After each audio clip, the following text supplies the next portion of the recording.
It's another beautiful Sunday afternoon. This is Rubbing Minds. Welcome. My name is Ebuka Obiuchendu. Thanks a lot for joining us on another beautiful show here today. Another eventful week in Nigeria. Lots going on, but we're going to be kicking off the show today talking about youth and the future that they hold in a country like this, whether it's empowerment and the challenges and hopefully solutions that should come with them. The Nigerian youth population basically runs the country as it is now. They constitute over 60% of the Nigerian population, and it continues to grow. So it's very important that we realize the potential that's there and harness it fully, which is why we're joined today by a very special guest from our Abuja studios, the Honorable Minister of Youth Development, Ayodele Olawande. Thanks a lot for joining us today. How are you doing, sir? Thank you very much. I'm good. Very good. Very well, thank you. So just to kick things off, to give us a bit of an insight into what's been going on with your ministry, a lot of young people, rightfully or wrongfully, tend to feel detached from the Ministry of Youth because they feel like it's just this symbolic thing that's there and it doesn't necessarily look out for young people as much as they should. What's been going on in the past couple of years with your ministry, and what should Nigerians be excited about?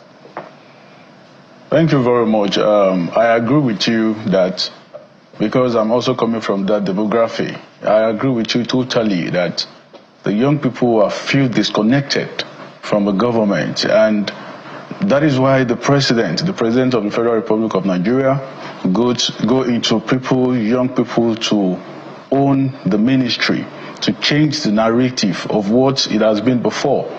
And I used to say it, I don't blame them, because for over 40 years, there has been a disconnection between the government and the young people. So now we are here, I am here, to make the ministry visible. And how can we make it visible? It is a vision we have for it. What's the vision? We want to operate an open ministry that is going to be for the youth. And I call it a slogan, it is time for youth for youth. And most of the things we are doing now, we are trying to put in place, is that let us look at it carefully. Do government have an empowerment? Do government have a support? Do government protect the young people? So that is why the vision tends towards supporting the young people, empowering the young people, and protecting the young people. And if there's anything this government is going to do today, or we are doing today, or with the template we are putting up today, is to protect it. And we look at it. Let me start from 2024. When you look at the budget, to talk about government first before partnership, when you look at the budget of 2024, we have over 800 plus youth initiative not stay in the ministry. The ones stay in the ministry is around 2.5% of over 100% of youth initiatives. But since it is one government, what we are saying is that we have a dashboard now. Before, it doesn't exist before. We have a dashboard, which is called Youth Activities Dashboard. We go there, we look at those initiatives, we look at those ones that are ongoing, we look at those ones in different ministry, science and tech, innovations, agric and all that, and we tap into it. We have a dashboard. We even have initiatives in different other MDAs and parastatals. We are not saying that bring it to Ministry of Youth, but we want to be part of it. We want to look into it so that one is going to empower the young people. It's going to support areas to support the young people, and in other way to protect the young people. And within a short period of time too, we've looked into the way that, okay, let's see, how can you empower the young people? The only point of empowerment that is real, if we really want to speak true to ourselves, it is giving the young people the skills. And for those that have the skills, upscaling their skills. And with this, we've come up with the forum of having the formal youth, explaining the formal youth and the informal youth. And we are saying that we have a youth, that there is a big concentration, there's a platform, which is the formal youth, which we have over 480,000 young core members in the National Youth Service Corps. And majorly, those are minority. We have a large numbers of young people that are informal youth, that are dead, that nobody are looking up to, nobody's talking to, they can't read, they can't write, they have a skills, some of them does not have a skills. How can we upskill their skills? What areas can we come into to see that, okay, this, after getting the skills, how can they get empowered? And the government initiative about the NYIF, youth investment fund that is up. And we said, see, a lot of people have said, when is it coming up? I personally believe in good process. I believe in good foundation, because a foundation that is not well laid, there is no how you will go there, then you're not going to fumble. And see, this is the first time we have a youth as a minister. So I must come up. I must set the precedent so that all other youths can be appointed into a particular position. So the foundation of the handship, the foundation of everything is being laid. And for years, I got into this October last year, and I can tell you that the dashboard is running now. The handship is in the process. By the time we did a revalidation, people will start getting the fund. Okay, I'm very sorry to cut you in there. Them so that it can. Sorry to cut you in, Honorable Minister. I'm very glad that you said a few things there, because, I mean, you're capturing a lot of the things I'm thinking about. Yes, you are. It's the first time probably we're having a young person as Minister of Youth, so that's very, very important. But you touched on something that I actually want to expand on, you know. The informal sector, a lot of young people are there, and, you know, you have all these initiatives. I mean, we drive around the streets of Nigeria. It's every day. I'm sure it happens in Abuja as well, in Lagos, in the east, in the north, wherever it is across this country. You drive on a daily basis and you just see young people, young men just sitting, doing nothing, everywhere.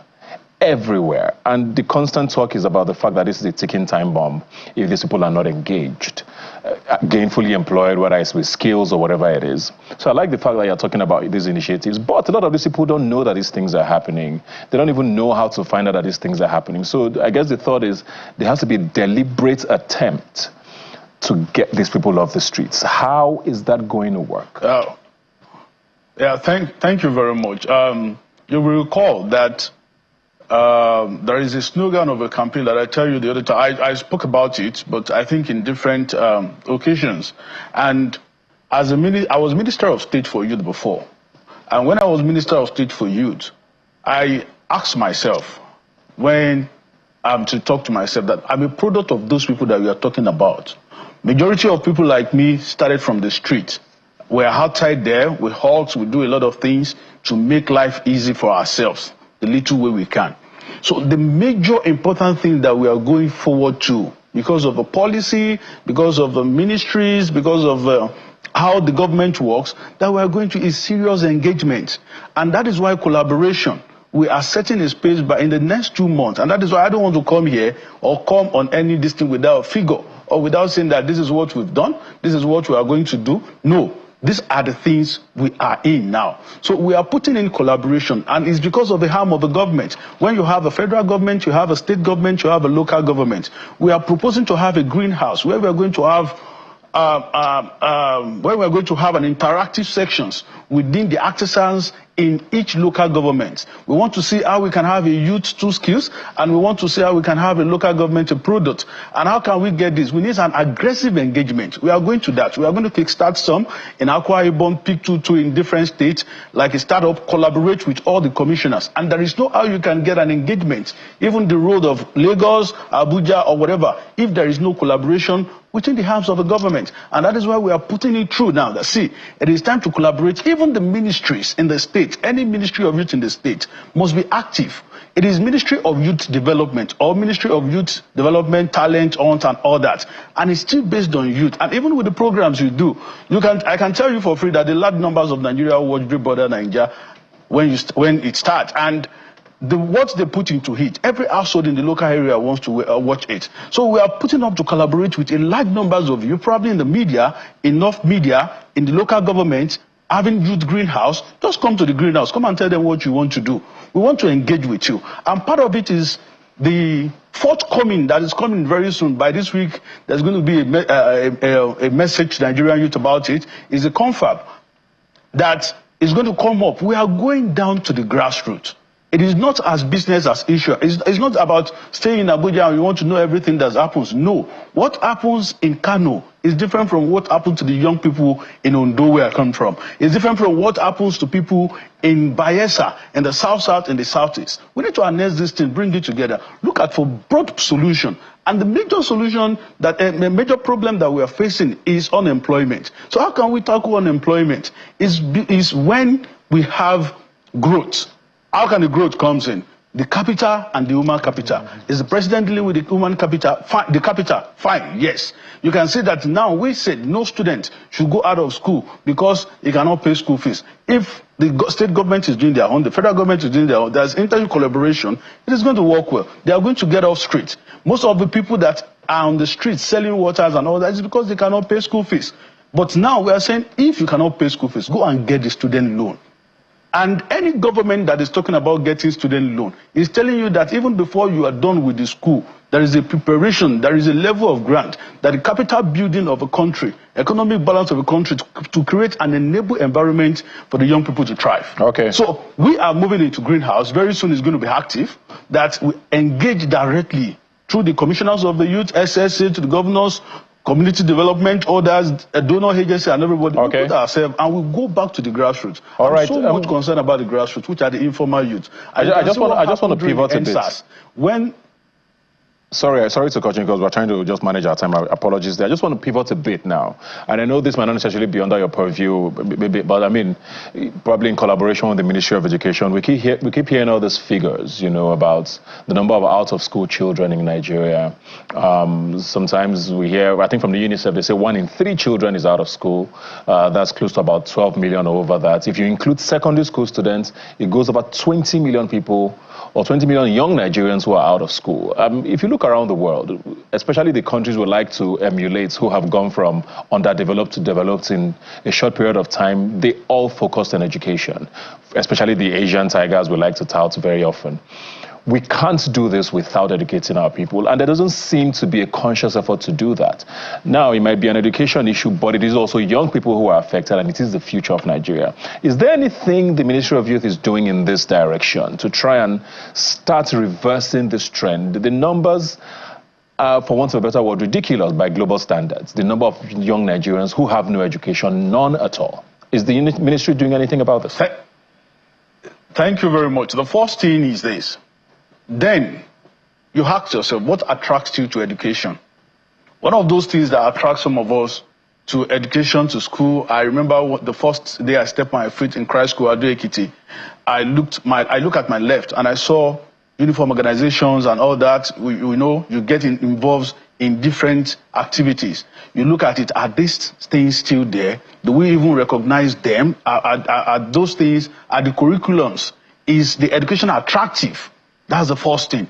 And you can see that one thing that the government is doing, and which this the government of President Bola Ahmed Tinubu is doing, is collaborating with other agencies and parastatals. I can tell you for free that what is happening before in Ministry of Education is not happening now. And I am aware, because we're involved and we discuss every time, that we are going back to make even the primary school attractive for the young people, so that at least a young person will have the plight, we have in head that, see, I want to go to school. I want to be part of those people that are doing this. I saw some people in social things, learning this, learning that. The counselorship, because a lot of people don't know what counseling is all about, so that they can come closer. And Ministry of Youth is collaborating with. Sorry to cut you, but when is this going to happen? Because we're hearing a lot of. You seem to know what the issues are.